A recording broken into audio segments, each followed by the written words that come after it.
Alors, c'est peut-être sur ce sujet des jésuites que Oleg a donné vraiment libre cours à sa stupidité. Et c'est pas peu dire, vu les énormes bêtises qu'il a déjà été capable de dire sur les autres sujets. Oleg nous sert donc toujours le même fond de discours, de haine primaire contre l'influence catholique, qu'elle soit réelle ou supposée. Avant, donc, tous les maux du genre humain étaient attribués aux inquisiteurs, et maintenant, ils sont attribués aux jésuites, puisqu'il n'y a plus d'inquisiteurs, qui sont tous très méchants, parce que eux aussi, ils ont réécrit l'histoire. Oh mince. Et oui, Oleg n'est pas un créatif. Et comme tous les autistes, Oleg n'est à l'aise que dans le monde qu'il s'est créé. Donc avant d'écouter Oleg, une remarque quand même s'impose tout de suite. Il est vrai qu'il y a beaucoup de critiques à faire sur les jésuites. C'est vrai. Ça reste des hommes et ça n'a pas toujours été glorieux. Tous les jésuites n'ont pas été des saints, loin de là, ni tous des martyrs héroïques. Il y a donc des graves critiques qu'on peut faire, qui sont celles que leur justement fait les papes. Clément XIV, dans sa bulle qui supprimera pendant un temps la Compagnie de Jésus en 1773, eh bien rappelle que, c'est quand même pas rien, la liste est longue, Urbain VIII, Clément IX, Clément X, Clément XI, Clément XII, Alexandre VII et Alexandre VIII, les papes Innocent X, XI, XII et XIII et le pape Benoît XIV ont eu à se plaindre de la Société de Jésus, donc des jésuites, pour des imprudences, pour des abus et des désobéissances. Donc il y a des critiques à faire. Mais évidemment, les justes critiques qu'on peut leur faire n'ont rien à voir avec celles qui sont inventées par Oleg. Les jésuites, selon Oleg, sont la main cachée qui dirige le monde. Eh oui. Si Oleg avait été antisémite, il aurait dit que la main cachée qui dirige le monde est principalement d'influence juive. Bien. Mais comme Oleg n'est pas antisémite, il ne le dit pas. Il dit que ce sont les jésuites. Bon, libre à lui. Au XXe siècle, ils sont encore très costauds. Ils ont été les premiers responsables des 2 guerres mondiales et ils étaient les premiers soutiens également des régimes fascistes et xénophobes, tous. Alors, ce n'est malheureusement pas vrai. De nombreux jésuites ont versé dans la social-démocratie, dans le gauchisme, dans le progressisme et dans le philosémitisme. L'histoire est faite de nuances qui sont apparemment imperceptibles à quelqu'un qui vit dans ses préjugés ou qui souffre de troubles autistiques. C'est Oleg qui le dit, il faut le croire, les jésuites sont partout, comme ça. Si l'université semble toujours sous influence religieuse, c'est parce qu'aujourd'hui, l'histoire officielle, c'est toujours la même version que celle des inquisiteurs du XVIIe siècle. C'est toujours la version des inquisiteurs jésuites qui fait foi aujourd'hui. Mais personne ne s'en est rendu compte. Parce que tout le monde pense à tort que tous les problèmes liés à la religion ont été résolus par la Révolution française, puis par l'apparition de la laïcité. Mais on se trompe complètement. La Révolution n'a rien réglé comme problème, puisque l'Église a continué à dominer l'éducation nationale jusqu'au XXe siècle. En France, la loi de séparation de l'Église et de l'État, la laïcité, n'apparaît qu'en 1905. Et c'est après une lutte acharnée que Jules Ferry et Victor Hugo, entre autres, parvinrent enfin à retirer à l'Église chrétienne le privilège de contrôler l'éducation du pays. Alors, ce qui prouve qu'Oleg est à la fois un imposteur et un abruti, c'est qu'il montre une page de Wikipédia dressant la liste des établissements scolaires jésuites à travers le monde. Très bien.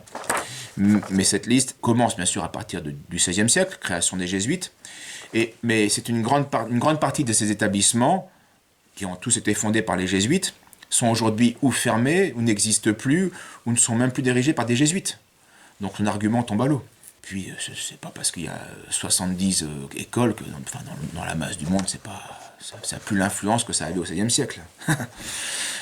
Et quant à savoir ce qui domine chez Oleg, si c'est son côté imposteur ou son côté abruti, c'est sans conteste son côté abruti, c'est qui domine chez lui. Écoutez la suite. En effet, en cette année 1589, le roi Henri III, qui était enfin parvenu à annihiler les guerres de religion, fut assassiné par les jésuites. Ce meurtre du roi de France propulsa alors sur le trône une autre dynastie royale. Mais l'héritier était un protestant. J'ai dû écouter plusieurs fois parce que je n'en croyais pas mes oreilles. Non, ce n'est pas un jésuite qui a tué Henri III. C'est un moine dominicain, l'ordre conflictuel des jésuites.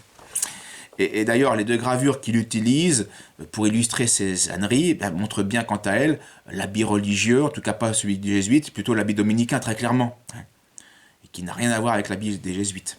Alors ce dominicain qui a tué le roi s'appelait Jacques Clément, c'était un partisan de la Ligue.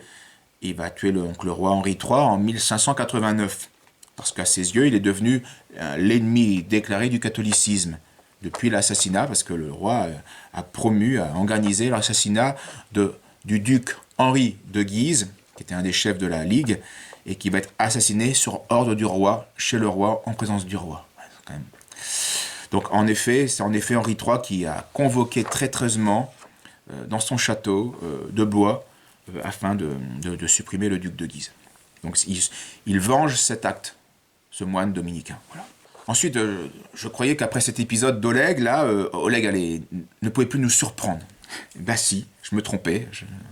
Non, je me trompais. Oleg a su passer encore un cran au-dessus de sa bêtise, au-dessus de l'absurdité. Écoutez. Louis XIV sera le plus parfait instrument des jésuites. Le roi soleil, c'est en fait le roi jésuite, puisque le soleil noir, c'est l'emblème des jésuites. Là encore, Oleg est complètement à côté de la plaque. Il prétend que Louis XIV est le jouet des jésuites, alors que c'était les jésuites qui étaient à la merci, les serviteurs serviles aux ordres, les auxiliaires serviles aux ordres, à toutes les volontés du roi, aux prétentions royales. Certes, Louis XIV avait un jésuite comme confesseur, le Père Lachaise, mais celui-ci ne fit rien pour rendre le roi plus chrétien. Les fruits du confessorat de ce jésuite se chiffrent au niveau moral uniquement par 11 bâtards. Louis XIV a engrossé 11 fois des femmes qui n'étaient pas son épouse. Je ne sais pas ce qu'il faisait avec son confesseur, hein. En fait, le Père Lachaise, ce jésuite, était un ministre d'État qui négligeait cette tâche et qui menait des actions uniquement politiques, on pourrait dire. Quand Louis XIV veut restreindre les droits des évêques de France, eh bien c'est le Père Lachaise qui obtempère. Quand Louis XIV veut augmenter l'autonomie de la France vis-à-vis du pape, eh bien c'est le Père Lachaise et les jésuites de France qui vont se faire gallicans et lutter contre les ultramontains, contre les Romains. Voici un témoignage de l'époque.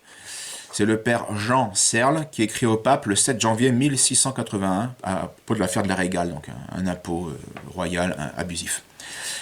Les principaux fauteurs de tout cela, très saint-père, je l'écris avec horreur et douleur, ce sont les révérends pères de la société de Jésus. Je ne mens pas à Pierre, sachant que le glaive de sa parole tue ceux qui mentent devant lui. Le père de la Régale, c'est le père Ferrier. Son nourricier et son éducateur, c'est le père de la Chaise. Son héros, c'est le père Maimbourg. Ses défenseurs, ses avocats, et au besoin ses soldats, ce sont tous les autres jésuites. Ce qui ne doit pas trop vous étonner. Les fruits les plus abondants de la Régale, donc cet impôt, eh bien, ce sont la Compagnie de Jésus qui les percevait. Car comme ces bénéfices sont conférés par le prince sur un signe et au gré du confesseur, rien ne contribue davantage au crédit de la société. Cela lui attache les familles et lui concilie une innombrable clientèle. En ce qui concerne la fameuse déclaration de l'Assemblée de 1682, qui va sanctionner les 4 articles schismatiques imposés par Louis XIV, eh bien, les principaux défenseurs, les principaux apôtres sont encore les jésuites français, qui vont s'opposer violemment à leur maître général à Rome et qui vont tromper de manière misérable, par abus de confiance, le pape. Le père Fontaine, jésuite français, qui est à Rome, est rappelé par Louis XIV. Ce jésuite va même tenter de convaincre son général de consentir à la honteuse abdication de l'épiscopat face au pouvoir civil, en lui demandant de rien écrire contre les 4 articles de 1682. Et cela, parce que l'argument, c'est sinon ça va froisser le roi Soleil. Voilà. qui mérite si bien de la Compagnie de Jésus. Donc son argument, c'est le suivant. Les jésuites prospèrent en France grâce à Louis XIV, alors faisons la volonté de Louis XIV, même si c'est au mépris de l'Église, même si ça contredit nos commandements. Ouais. Donc c'est une catastrophe. Et puis, après plusieurs années de conflits à ce sujet, en 1190, Louis XIV va retrouver raison et va écrire, ça va se calmer, donc va écrire aux 5 provinciaux de France, jésuites, cette lettre qui prouve l'asservissement total des jésuites à Louis XIV, et non pas l'inverse. Nous vous faisons, c'est le roi qui parle, nous vous faisons dire que nous trouvons bon que dorénavant, vous ayez commerce avec le dit général pour les affaires qui regardent le bon gouvernement de votre compagnie, tout ainsi que vous aviez coutume de le faire avant la réception de notre dépêche de 1688. Voilà. Maintenant, vous pouvez de nouveau parler à votre supérieur général. Voilà ce que dit Louis XIV. Et donc, les jésuites ont obéi dans les deux sens. Plus de contact avec notre supérieur, on obéit au roi. Il veut des contacts avec notre supérieur, on obéit encore au roi. Mais pour cet imbécile et ignare d'Oleg, c'est Louis XIV qui est soumis aux jésuites. Écoutez. Louis XIV sera le plus parfait instrument des jésuites. Le roi Soleil, c'est en fait le roi jésuite. Mais d'après mon spécialiste, je serai tellement atteint que normalement, bien, je ne devrais pas avoir de mal à faire des progrès. Donc, face à ce constat, somme toute encourageant, je suis resté pensif. Pensif, mais bête. J'ai réfléchi, les abrutis réfléchissent énormément. Tout simplement parce que leur rendement est faible. Je vous laisse le temps d'y réfléchir. En fait, j'étais extrêmement prétentieux. Je me prenais carrément pour un médiocre, alors que j'étais nul. Maintenant, si intellectuellement je peux peu, bien je vis heureux dans l'éternelle et la perpétuelle béatitude de l'abruti. Alors lui, on l'aime pas, il se croit sorti tout droit de la cuisse de Jupiter. Avec son air austère, il se croit intéressant, il faut qu'il parle tout le temps. Il a des idées sur tout, il sait surtout nous bourrer beau. Oh, oh, oh, il a tout vu, tout lu, tout entendu. Il est tellement instruit que plus personne comprend ce qu'il dit. Il a tout vu, tout lu, tout entendu. Il a même dit qu'il n'y avait pas plus modeste que lui. Personne ne peut le dépasser sur toute question connerie.